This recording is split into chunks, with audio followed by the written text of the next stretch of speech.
땅과 하늘을 가르는 지평선일까? 아니면 세상의 저편을 넘나드는 경계선일까? 선과 선이 만든 틈새는 수많은 상상을 불러일으킨다.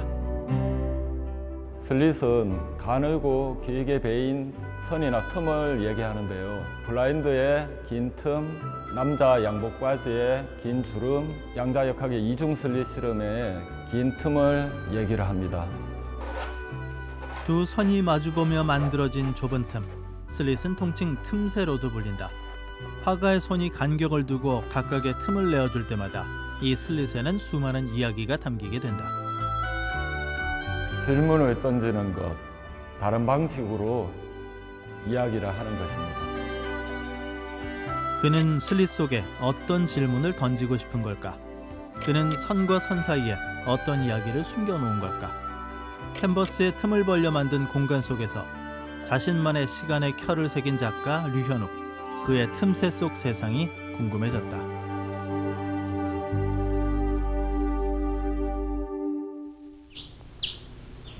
지금의 계절은 마치 그의 작품을 닮았다. 서로 다른 두 계절이 하나의 슬릿처럼 보이기 때문이다. 남겨진 겨울과 찾아온 봄 사이에 생겨난 균열, 그 사이로 조금 따뜻해진 햇살이 갤러리를 비춘다. 갤러리에 전시된 작가의 작품을 보고 있자니 마치 그 햇살 사이에 선 느낌이다. 3년 전에 어떤 전시장에서 유현욱 작가님의 작품을 보고 제가 지금까지 못 본 작품, 캔버스란 공간 안에서 제가 무실서한 그 작품을 보고 제가 이끌려서 한번 모시려고 요청을 드렸습니다. 작품은 총 31점, 류현욱 작가의 올해 첫 개인전이다. 전시명은 그의 작품 시리즈 이름을 똑같이 옮겨왔다. 슬릿의 의미와 느낌을 그대로 살리고 싶어서다. 슬릿이란 제목을 저는 질서와 무질서의 공존이라고 생각하기 때문에 그 점을 굉장히 어필하고 있습니다. 그래서 관람객들도 이 질서와 무질서를 한번 눈으로 보고 또 마음적으로 심적 경험을 해 주십사 하는 바람입니다. 올해 첫 개인전이 열린 경북 칠곡. 그러고 보면 대과 경북은 화가로서의 인생이 시작된 곳이기도 하다. 출발 지점에서 되돌아본 새로운 시리즈, 감회가 새롭다. 새로운 어떤 시리즈를 제 회화의 출발점 대구에서 시작하면서 그러한 시리즈에 대한 반응을 관객들과 보는 것에서 재미를 느끼고 흥미와 관심이 가기도 합니다. 작품을 찬찬히 들여다보자. 작가 류현욱의 새로운 시리즈는 무엇을 말하려는 걸까? 그는 감상하는 이의 눈앞에서 자신의 이야기를 단 한 번도 빼놓지 않았었다. 저 틈은 무엇일까? 슬릿은 부상이기도 하고 추상이기도 합니다. 우리가 보통 이제 알고 있는 양자역학의 이중 슬릿 실험에서의 그 슬릿을 이야기하기도 하고, 불교에서 얘기하는 반야신경의 색즉시공, 공즉시색의 공과 색에 대한 은유이기도 합니다.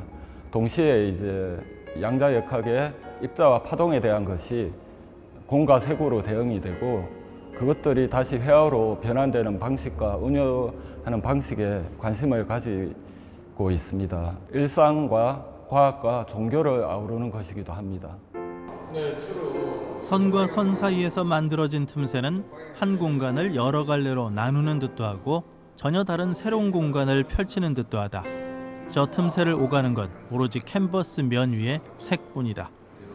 저 캔버스란 공간 안에서 펼쳐지는 바탕의 무질서, 그 다음에 겉에 슬릿을 친 질서, 그리고 공존이라고 생각합니다, 저는.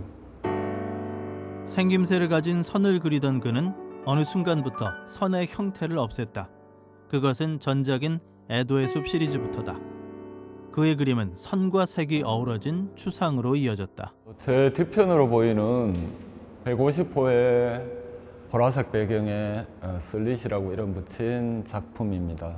우선은 이제 구상과 추상의 경계선상에 있는 작업이라고 생각을 하고, 그리고 관조적이고 조용한 작품들과 그리고 공간이 있고 스토리가 힘있게 말하고 있는 그런 작업들의 연결선상에 있는 작업이라고 생각을 했어요. 그리고 개인적으로 제가 좋아하는 작업이기도 합니다. 마치 슬릿의 틈새 사이 같다. 도시의 선이 잔뜩 어우러진 주택가에 그의 작업실이 자리한다.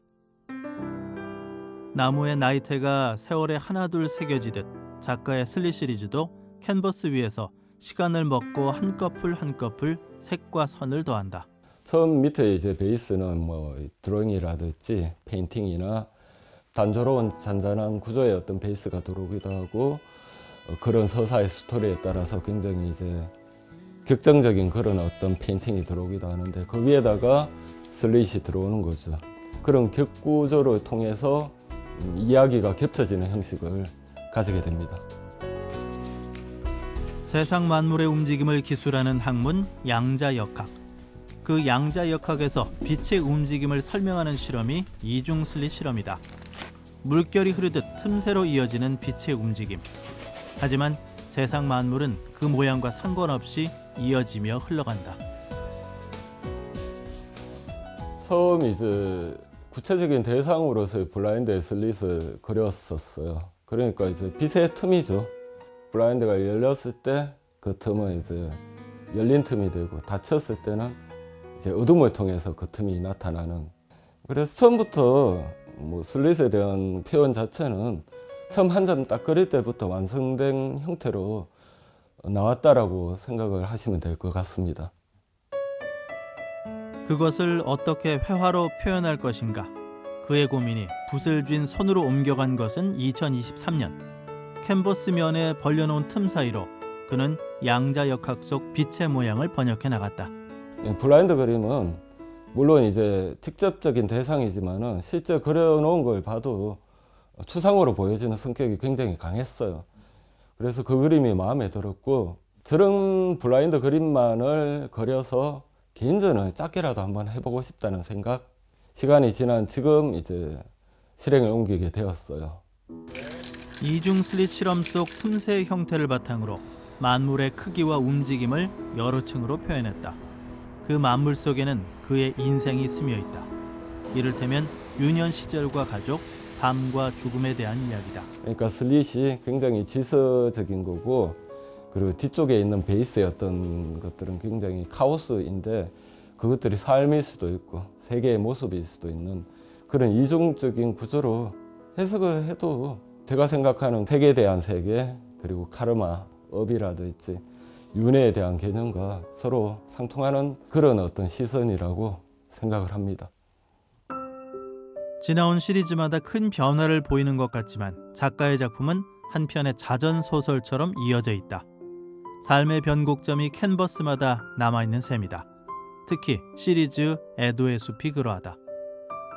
저희 누님이 돌아가셨고 자기를 이제 자신을 화장을 해서 바다가 보이는 숲에 뿌려달라라는 그 유언을 남겼었는데 누나를 뿌리고 이 숲을 한번 그림으로 내가 그려보고 싶다라고 생각을 했었고 이 숲을 그리는 걸로서 전시를 하자라고 생각을 했었어요. 그러면서 추상적인 어떤 생면으로서 그 숲을 그리면서 시작한 게 이제 에도의 숲이라는 추상회화 작업입니다. 그는 그림을 통해 지난 걸어온 삶을 되묻고 앞으로 나아갈 시간을 내다본다. 그리고 선과 색의 언어로 열심히 묻는다. 나는 왜 살아가고 있는가? 나는 잘 걸어오고 있는가?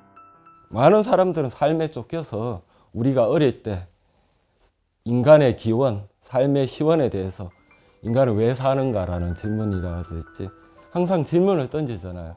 근데 이제 사람들은 그걸 잊고 삶에 치여서 잊고 살아가는데 예술가들은 그 질문을 계속하면서 살아가는 것 같아요. 하지만 똑같아요. 정답은 없다라는 것들. 그 질문을 던지는 방식, 그것이 예술이고 그림이고 회화라고 계속 그렇게 질문을 던지겠죠. 앞으로도.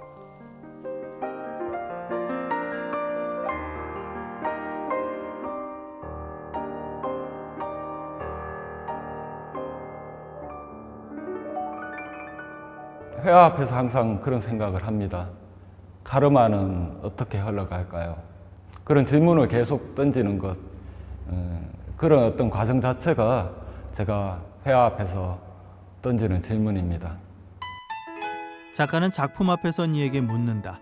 빛이 새어나오는 이 좁은 슬릿 사이로 당신은 무엇을 바라보고 있는지, 그리고 화가의 흔적이 아닌 관람객의 삶을 찾으라 말한다. 작가가 어떤 이야기를 할까라고 해답을 얻으려고 하지 말고 본인이 편안하게 작업을 바라보면서 그 작업이 얘기하는 이야기에 귀를 기울였으면 좋겠습니다. 회색빛 짙은 도시 속 켜켜이 찌든 일상에서 오랜만에 나를 끄집어내 본다. 그의 작품 앞에서 먼지 묻은 내 삶을 털어내며 잘 살아왔는지 되물었다. 작가의 작품 앞에서 바라본 나의 지난 삶. 그간 내 시간은 어떤 모양, 어떤 흐름이었을까? 복잡하던 마음에 낯선 평화가 찾아왔다.